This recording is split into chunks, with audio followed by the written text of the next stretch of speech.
We'll All jump right. right back into our Chalk Talk interview with Bill. Breaking it down is going to be broken into 4 quarters since we are in sports and entertainment.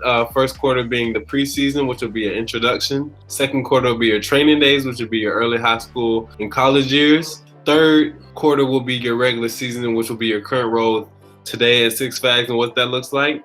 And then we're going to end off with some great career advice for the high school campers. Jumping right into the preseason, we'll start off with your name, where you're from, where you work, and your official job title.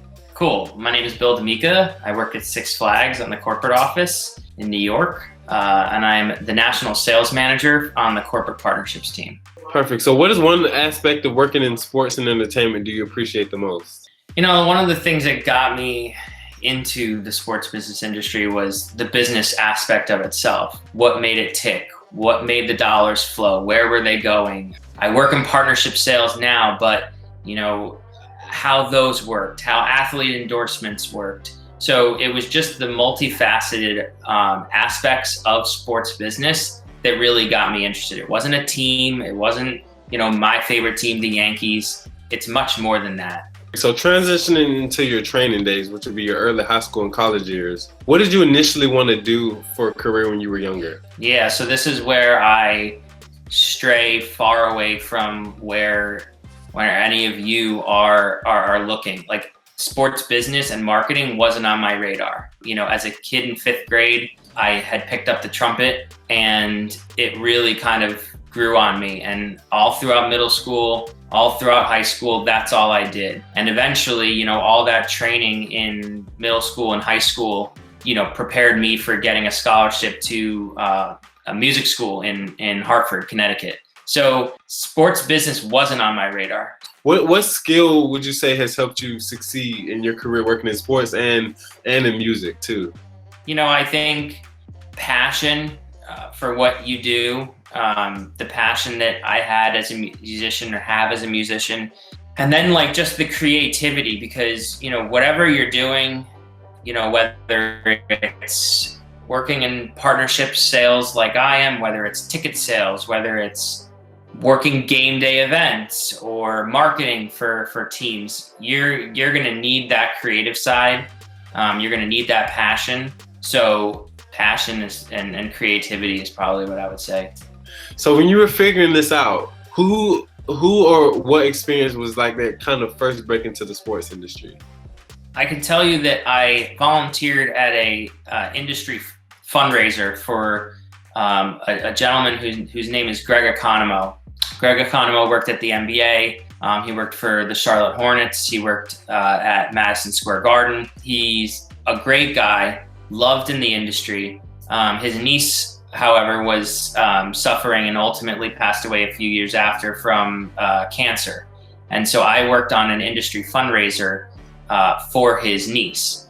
And, first and foremost, I wanted to support the cause. And that event was filled with people.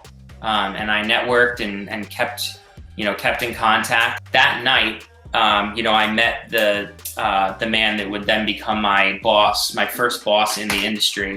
You never know, I never thought that coming out of that event, I would be, meeting someone that was going to give me my first job, and that's why you've got to always be on, always networking, always thinking about, building relationships and whatnot.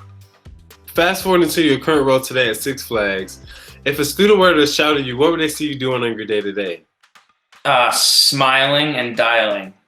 So my job is all about phoning, marketers across the country at big brands like Subway and AT&T and American Express and Visa and all those big guys. I'm sending emails trying to communicate what it would look like to bring the, using American Express as an example, how I could bring the American Express brand to life at our parks in this not post-COVID, we're still dealing with this virus, but, contactless payment. I'm out there trying to convince these marketers that bringing Amex Pay to our parks and spending marketing dollars on getting people to use their phones and Amex Pay is best in this environment because you don't have to use a debit card, you don't have to use cash. But I'm out there trying to sell $250,000 a year partnerships and multiples of those a year. So what would you say is the most challenging aspect of getting those deals and bringing that partnership to life?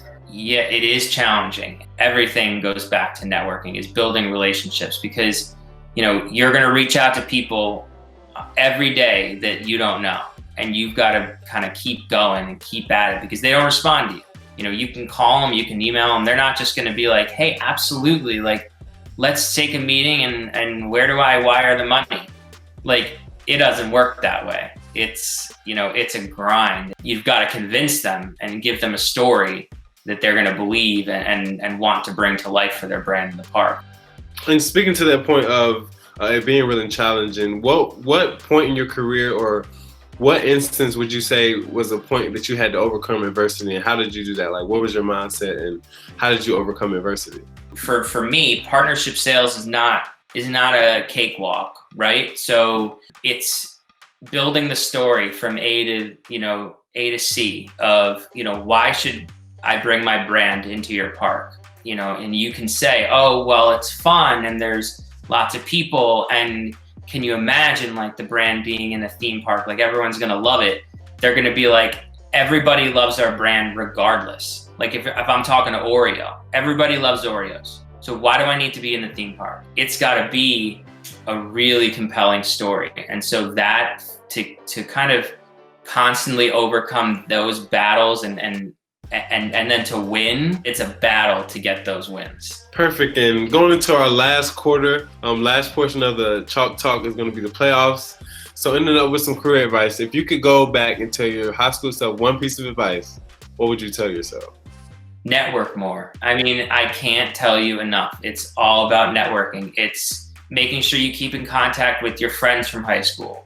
It's making sure that you are in contact with your friends' parents from high school. Like, don't discount them. Your friend John, his dad might be, the chief financial officer at MLB, and if you're not looking at that, if you don't know that, then that's a loss, so you got to be looking at everybody. While these the high schools are in the stage of networking and trying to make those connections, what things can they do to differentiate themselves from their peers to help them get further on that list of resumes who are going to be seen?